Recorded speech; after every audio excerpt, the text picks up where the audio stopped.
Alright, so tell us your name, age, and date of birth, young lady. I'm not young lady anymore because I just had my birthday yesterday. I'm already 61 and I'm Norma Castillo, staying here in Bambang, Nueva Vizcaya. Norma, 61. Yeah. She looks 25. That's my personal opinion. Oh, it's funny. It's not true. Because I got 3 kids. They got married already. And I have 4 grandchildren as of now. 4 grandchildren? Yeah. Wow. 2 girls and 2 boys. So, what we wanted to talk about today a little bit is, you know, just a short summary of what your life has been like here in the Philippines. You know, very brief description of what it was like when you were growing up. I know you moved away for a little while, then you came back, that kind of thing. And, you know, you could just tell us, like, let's start with your childhood. Where were you born? Where did you grow up? I came from the province of Tarlac. Then I studied in Manila. When I'm in college already, I studied in Manila. Then I met my husband there in the university. Since then, after finishing my studies, we got married. Then after I have my 2 kids, we stayed in Tarlac. After staying in Tarlac, my husband transfer us in Nueva Vizcaya, here in Bambang already. After that, my husband worked as a carpenter. We have a small shop. This one. Let me just say that her husband does phenomenal work with furniture. I mean, he does everything from scratch, by hand, completely by hand. Her house is furnished with furniture from him, and it is all, I mean, this is stuff that you would see in some, you know, high-end decor or home shop in the States. That's what it looks like. It's incredible. He is a really, really, really talented guy. That's true. Yeah. Because we develop our house by our own, then he is the one who picks all the furniture inside our place. Since now, until now, he's still doing furnitures. And he's already 62 years old. Yeah. He's actually working on a piece of furniture right now as we speak behind us. You may hear him from time to time. But now you also have a big farm. We got only 1 hectare farm. That is a rice farm. Sometimes we go there and visit it, but it's not wide enough. It's not a big enough farm. Still enough for us to have our needs, but not so big farm. Well, I've been out there and I saw the farm. And if you follow me on Instagram or Facebook, you've seen pictures from their farm, and it's, you know, it's pretty big. But they actually have, you have living spaces out there where people used to live or still live. In the farm? Yeah. Yeah. Yeah. There are some staying there already, and we're planning to stay there also, but we still got no house there to live in. And there's no, in these places for them to live, there's no running water, right? There is. There is running water? Yeah, you see the running water there. But we're still the people there still using mineral water because the mineral water is good for today.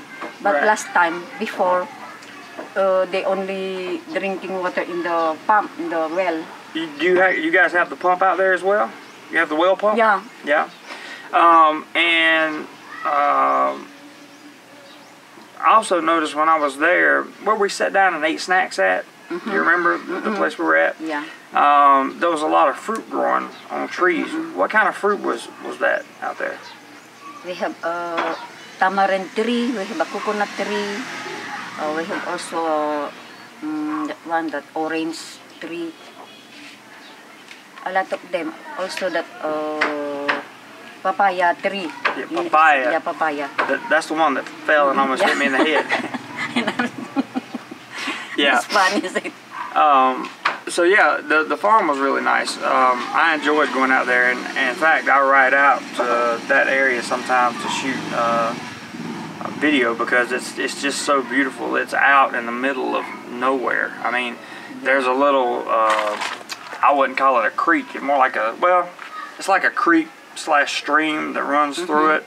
So you can get in there and cool off if you need to, and it's a very nice area.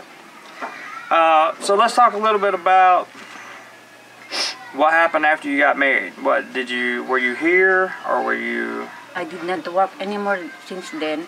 Then after I got my 2 kids, my 2 daughters, I plan to work in Singapore for 6 years. I stayed there. I worked there for 6 years. After 2 years, I had to go home for a vacation of 1 month. After that, I go back again until my elder daughter finished elementary, the elementary school. Then I come back here when my mother passed away. Then I never go back anymore in Singapore.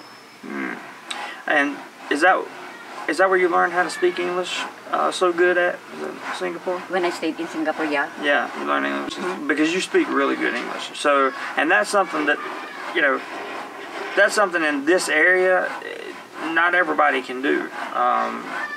English is kind of a rarity out here. So I was very pleased so I could communicate with you, obviously, to hear how well your English was. So what's going on in life now? What are your big plans? The big plans is we are thinking with my husband because sometimes in the daytime we are so many here, but in the night time they go in their places, in their house. We are two only in this house.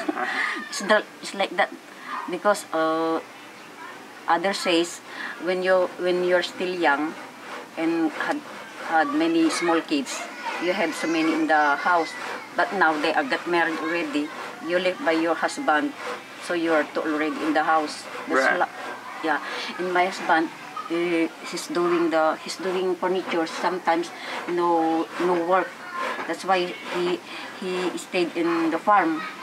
And I stayed here. Sometimes I go to visit my sisters also in Manila and look after my grandchildren here. I want to stay there again in Singapore, but because I have my niece there in Singapore, I go there since 2012, 2013, 2014. I go there for 2.5 months. I look after my granddaughter there also. So I visit many places again in Singapore again. I never gone to any places anymore. So I visit only Singapore country, no other than that. Well, we'll try to get you to America one day.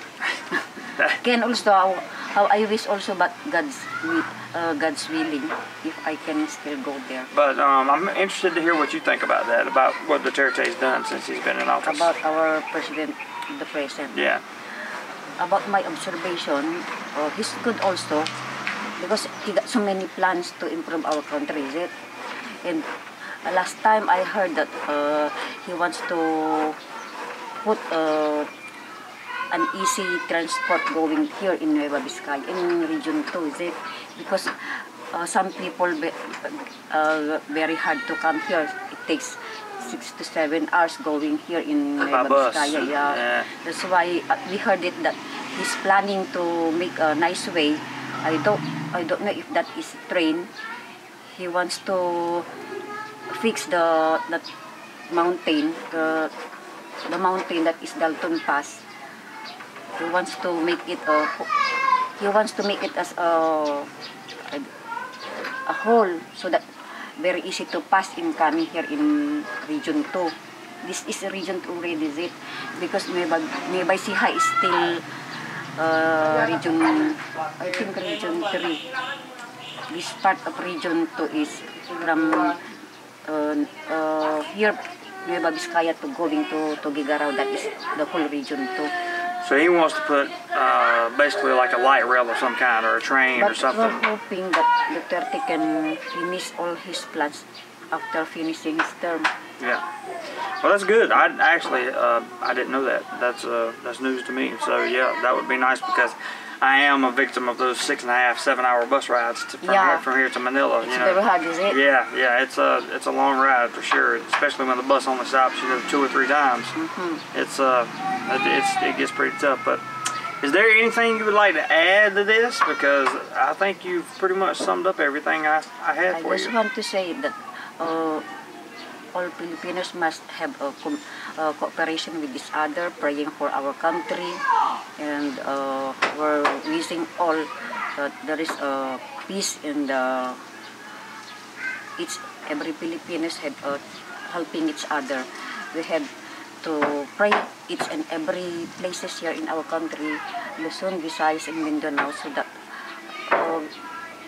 our president at present is going to fulfill all his dreams to our country. Hoping and praying.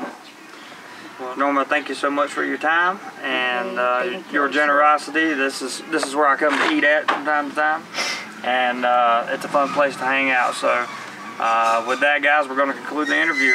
Hope you enjoyed. Okay.